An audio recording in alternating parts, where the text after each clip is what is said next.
Chapter 305. Sir, I have a question, if I may. Nahan turned to the worried voice emanating from the carriage, his hand still holding the reins of the horses. What is it?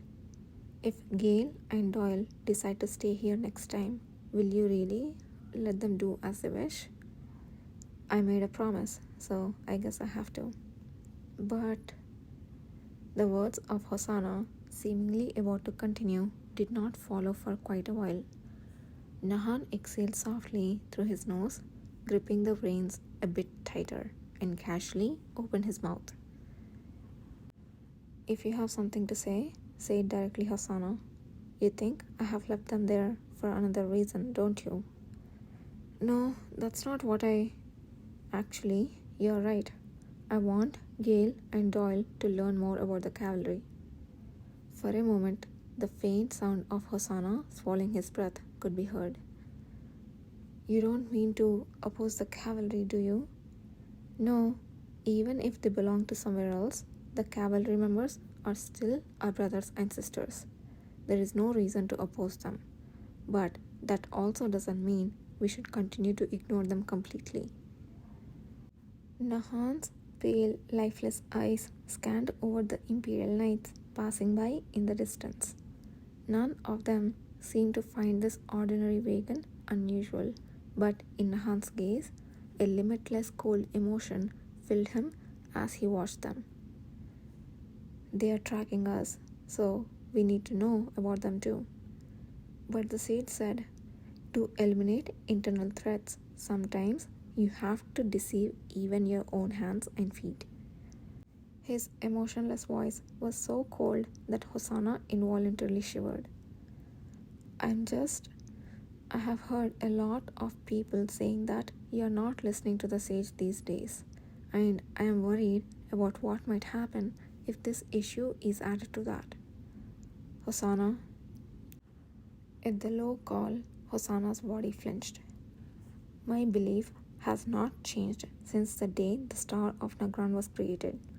Whatever I do, it's for all of us, not just for me. So, if it seems like someone among us has let go first, it would be the sage, not me. The rolling carriage was then enveloped in silence for a long time.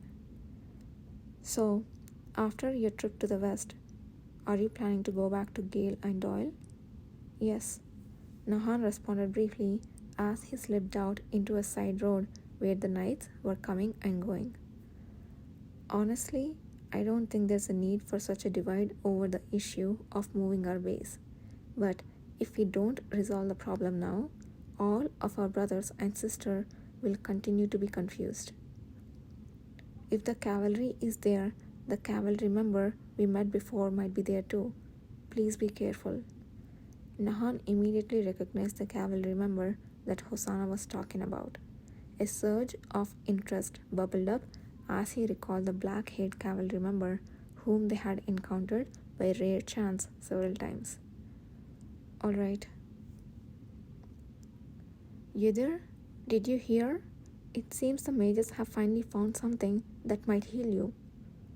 Yudhir turned his head towards Kana, who had entered through the door while he was eating breakfast in bed. They found something? The commander instructed Gakane, Hin, and Finn to investigate the magic spring ruins. As soon as they finish checking the surroundings, they will start preparing the magic. Yudhir immediately put down his spoon. Lusan, the priest who had been helping him eat, exclaimed in an excited voice, "That's great news." They really managed to do it, didn't they?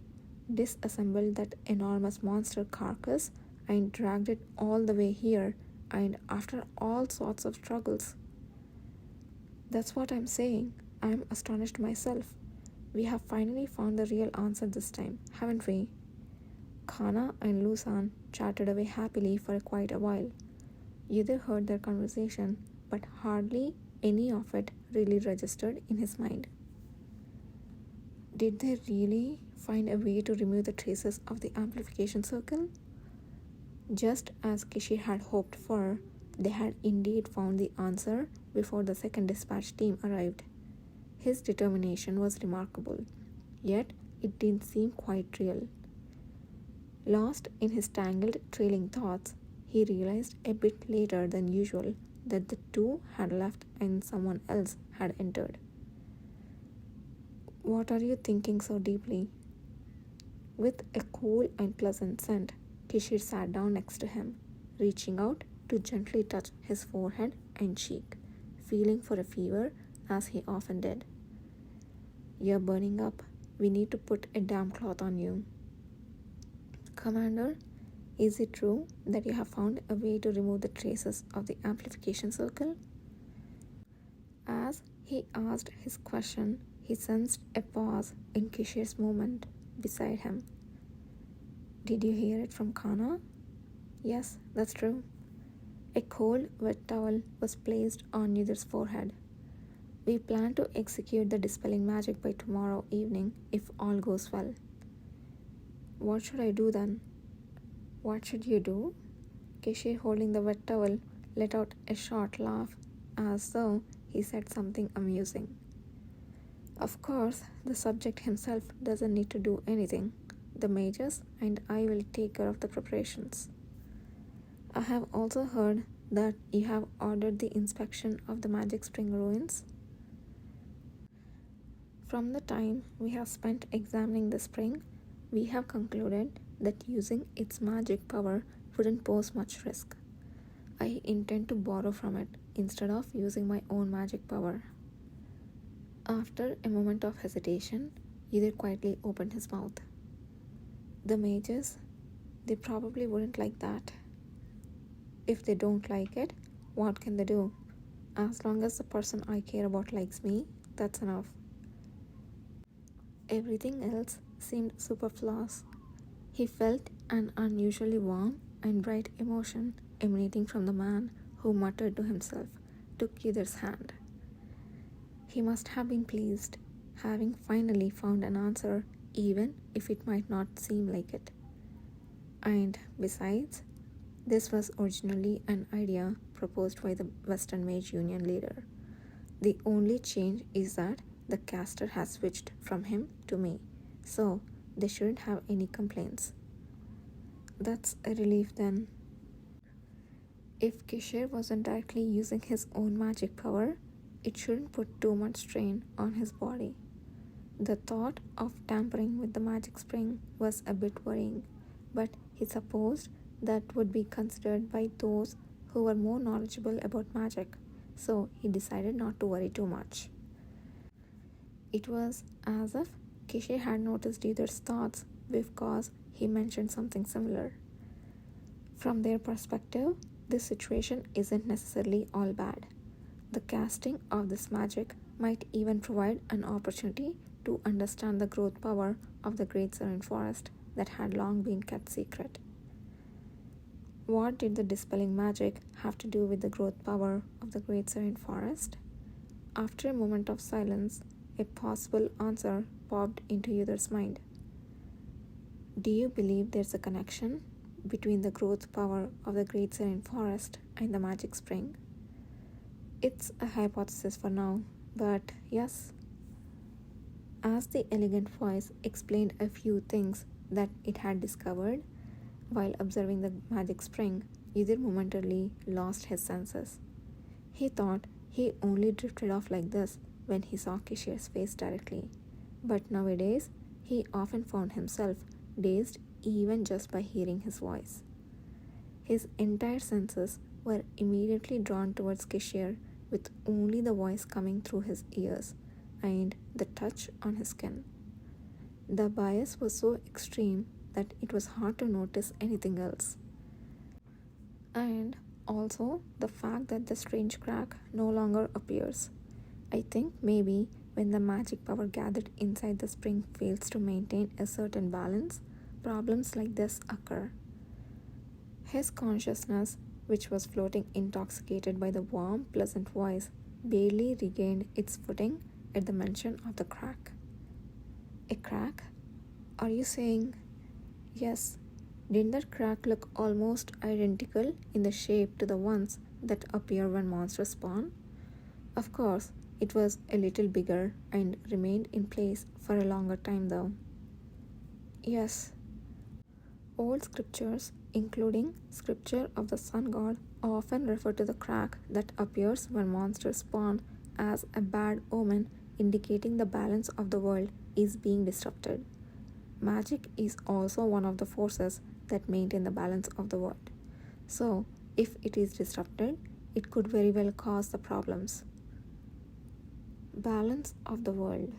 User mulled over the words. He thought he heard something similar when he was looking for a solution to the disaster in his previous life. Doomsday theorists who said that the reason for the constant appearances of great disasters and monsters is because the balance of the world had crumbled and that eventually everyone will be destroyed.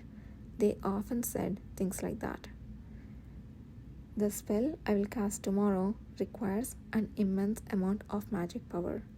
If we observe how the spring and the great serene forest change after draining a large amount of magic power that had been accumulating and amplifying for a long time, we may understand their relationship better. It's a good opportunity to closely observe the flow and changes of magic power. I see. It's a phenomenon that's almost impossible to observe now. But if you look at the journals of the old mages, they say that in places where magic power of enormous scale occurred, sometimes changes occurred in the surrounding natural environment over a period of days or even years. Either all the flowers and grasses would wither and die and not grow back, or the opposite would occur, or the seasons would change. So, it seemed that Kishiar wanted to see that a similar phenomenon might have occurred between the magic spring and the great serene forest. Yudhir let out a small breath as he listened to Kishiar's voice, who seemed to be quite intrigued by the story. I'm glad to see you're in good spirits. Was it that obvious? Instead of answering, Yudhir nodded slightly. He heard Kishiar faintly laugh. Well, even if you can't see, I can't deceive my assistant. As a reward, yes. Shall we go for a walk? Yudhir paused at the sudden suggestion. It would be a lie if he said he didn't feel stuffy from being in the room all the time, but he wasn't sure whether it would be alright to go out considering his fever and weak physical state. Considering my condition, wouldn't it be difficult? Don't worry about that.